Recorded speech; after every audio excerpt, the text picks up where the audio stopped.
Hey guys, let me ask you something. Do you like Spider-Man? I love Spider-Man. I can't get enough of him. I fucking saw Sam Raimi's first Spider-Man movie like 20 times in theaters. He's seriously one of, if not my favorite superhero. The guy's flawed, relatable, and goes through a lot of girlfriends. More girlfriends than Batman's had Robins. He's had countless comics, TV shows, movies, even games. And I'm going to tell you my top 5 favorite Spider-Man games. Before we get to that, I just have some rules I want to get down. First, the selections are from Spider-Man games I played. And second, the selections have to come from Spider-Man games that feature him as the main character and revolve around him. So games like Ultimate Alliance or Marvel vs. Capcom are disqualified. Now let's get to the list.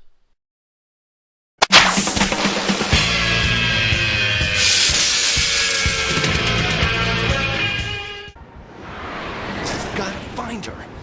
Got no choice. Where, what a wuss. Hey, wanna race?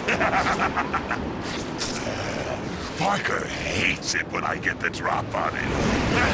I hate it when he gets the drop on me. With graphics and witty dialogue like that, you know you're in the golden era of gaming. Jumping right into our number 5 spot is Spider-Man for the PS1. As a child, I loved this game. I've beaten it countless times, finding all the secrets and Easter eggs. I couldn't get enough of it. The puzzles were satisfying to solve. Both the level and boss fights were creative and different. The story may be cheesy, but the what-if mode more than makes up for any of the shortcomings. Although I do have some faults with the game. Like, for one, being a 3D PS1 game, you see it is dated. And with repetitive level music, it holds it back from letting you enjoy the levels more. Even if I love the jokes, they do kind of get old and really stale. The voice acting's amazing, though. It has the janitor from Ned's Declassified in this, and he does the majority of the characters.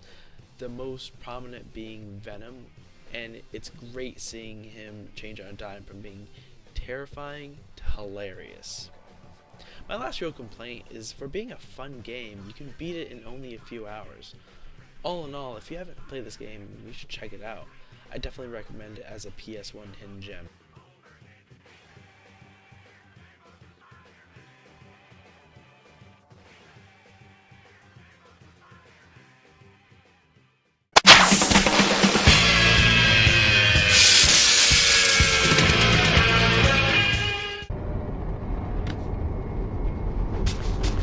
Are you wearing a girdle? I've been meaning to ask. How's your absorbency compared with the leading brand? Oh no, everyone's favorite Spider-Man game isn't number 1. Why could that be? Well, 2 words, movie tie-in. I mean, everyone loves this game, but the only memorable sections to this were the Mysterio parts. And as for the side quests and other boss fights, they were disappointing. And, if you find catching a balloon for a whiny kid and jumping on and off yachts saving Lego people fun, that's good for you. I do have some compliments, though. I love how it's cinematic and how good it looks for being a PS2 game. Being an early Spider-Man game to offer open world and fun web swinging mechanics did help it a lot. Definitely made it the best movie out of the Sam Raimi trilogy.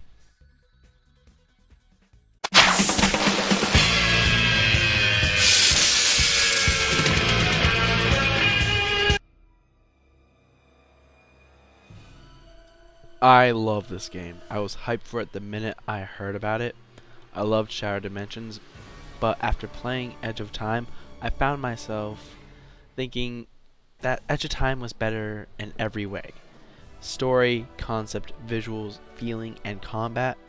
I thought the time traveling or time manipulation mechanics was such a cool idea, even if it could have been done in a better way. And shortening styles from 4 Spider-Man to 2 Spider-Man kept variety while improving on quality. Talking about this game makes me want to play it. Being number 3, though, I do have some problems with it. First one being minor. With how you play the game, you wish it was open world. I do understand they tried to maintain the quality though. Another being the most common problem with Spider-Man games, random difficulty spikes, spreading from enemies to platforming, and probably my biggest pet peeve being that in a lot of Spider-Man games, they have repetitive enemies. I mean, come on. You denied open world and took away 2 other Spider-Men. Give me a little variety. That being said, I still love this game, but no more than the next 2.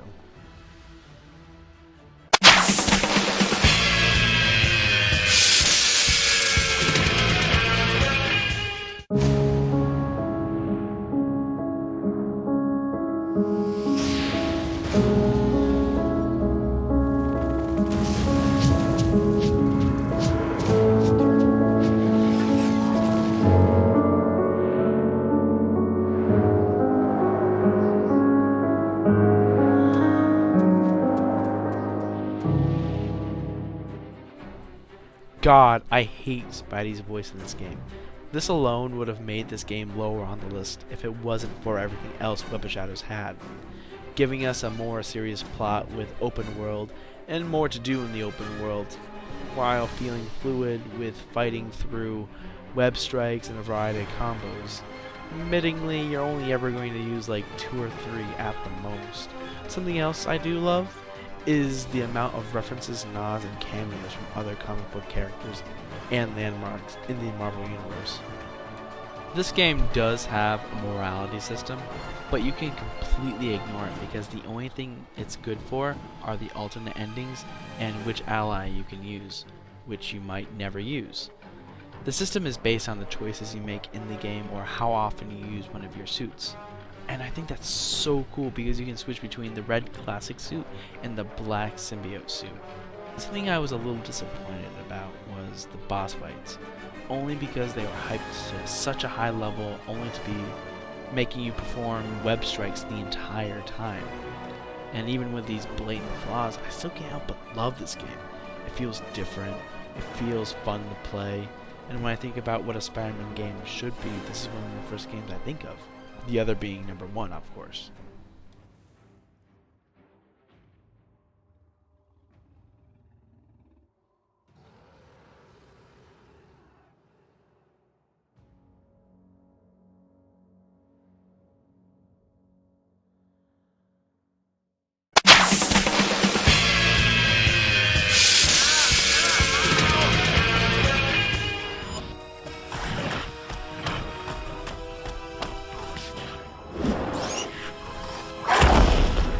Eddie?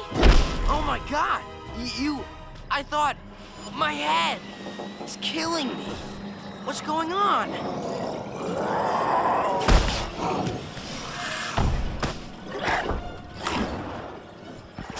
Oh god!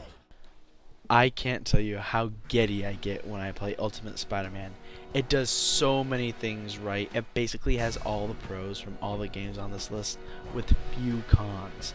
Simple combos, subtle yet immersive music, unique takedowns, and no unnecessarily complicated upgrading system. And personally, I really enjoy it when Spider-Man games like these reference other Marvel characters and or landmarks. I love the comic book style this game has, and just like Spider-Man 1 for the PS1, this game is very self-aware, as well as its plot and comedy not being complicated and being simple. This entire game makes me nostalgia blind, and if the game couldn't get any better, you can play as Venom. No morality system. That's right, you can either enjoy helping people and swinging around as Spidey, or destroy and cause chaos as Venom, with it only getting more challenging as you play as him. Like I said, there being few cons, similar to Spider-Man 2, this game does hold your hand a little too often with the tutorial and Spidey telling you what to do or offering advice. And once again, my pet peeve strikes again with dumb difficulty spikes throughout the game, standing an otherwise, dare I say, amazing game. I'm Mr. Syrup, and if you haven't played Ultimate Spider-Man, then go out, grab a copy, and experience a fantastic Spider-Man game. Why this game never got a sequel, I'll never know.